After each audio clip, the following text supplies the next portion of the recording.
Ulysse, c'est le premier homme de l'histoire. C'est celui qui défie les dieux.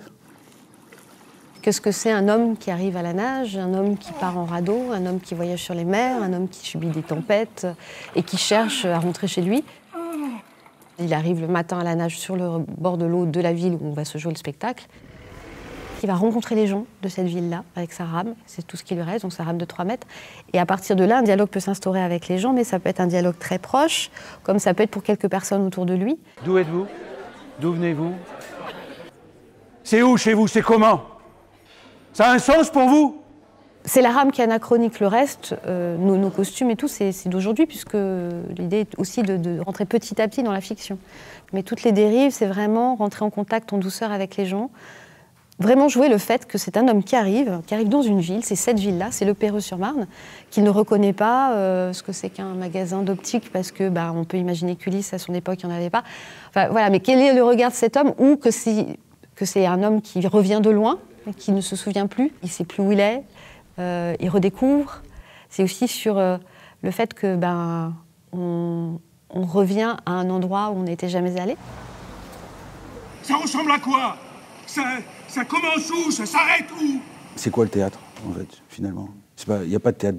Enfin, si, habituellement, c'est vrai qu'on va donner du théâtre de rue et du théâtre dans une salle. Mais en fait, le théâtre, il commence là où il est fait. Le lieu, il est fait par l'espace entre ce qui se produit et les gens.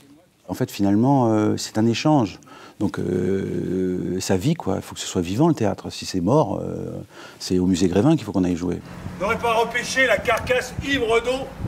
Et donc, pour tout acteur, quel que ce soit dans des murs, dehors, dans une église, dans un restaurant, on s'en fout, quoi. L'essentiel, c'est de jouer. Après, l'autre challenge, c'est de percevoir assez vite ce qu'on peut faire dans la ville. Mais ça, c'est assez excitant.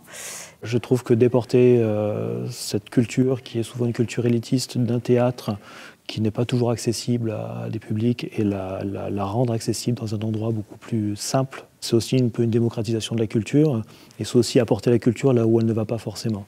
Et moi, j'ai un plaisir à transformer des lieux qui ne sont pas des lieux de culture en lieux de culture.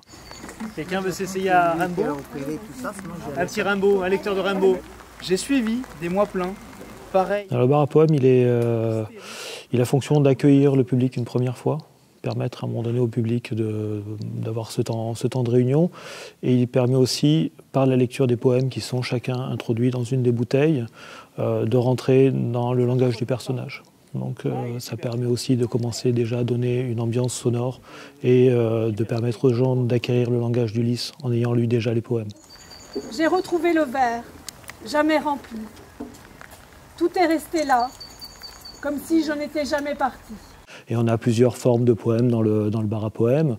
Il y a ces poèmes à lire, les poèmes à écrire, les poèmes qui sont du texte de la partition d'Ulysse, plus après un certain nombre d'autres poèmes qui vont accompagner du poème d'Apollinaire, de Baudelaire, de Rimbaud, et ainsi de suite. Des arcs-en-ciel tendus comme des brides, sous l'horizon des mers à de glauques troupeaux. Bravo! Bravo! Bravo! La clap! Bravo! Merci. Au moment où la partition commence du démontage du radeau, on va donner les éléments à chacune des personnes. Ensuite, il y a une orchestration, donc ça fait partie, c'est nous, notre partie, où chaque élément va être mis dans un ordre assez précis, et on récupère les éléments les uns après les autres qu'on va réassembler. Et là, on a un vrai bateau, c'est-à-dire qu'on ne peut pas s'y attendre au départ, parce que le décor, ça ressemble plus à une paillote. Et puis, il y a l'inconnu du public, parce que le public participe d'une certaine façon au montage du radeau, donc ça ne se met en scène jamais tout à fait de la même façon, même si on a la chose très écrite, mais les choses peuvent bouger un petit peu avec le public ce soir. Et ça, c'est aussi un challenge de théâtre de rue, hein, c'est évident. Il y a un pont aujourd'hui qui est évident avec les populations qui transitent dans nos pays, qui en fait finalement viennent là pour avoir de l'aide, et qui n'ont qu'une envie, c'est de retourner chez eux, pas d'y rester. Avec cet échange qu'on pourrait avoir, c'est cette force. Et je trouve que c'est une poésie magnifique.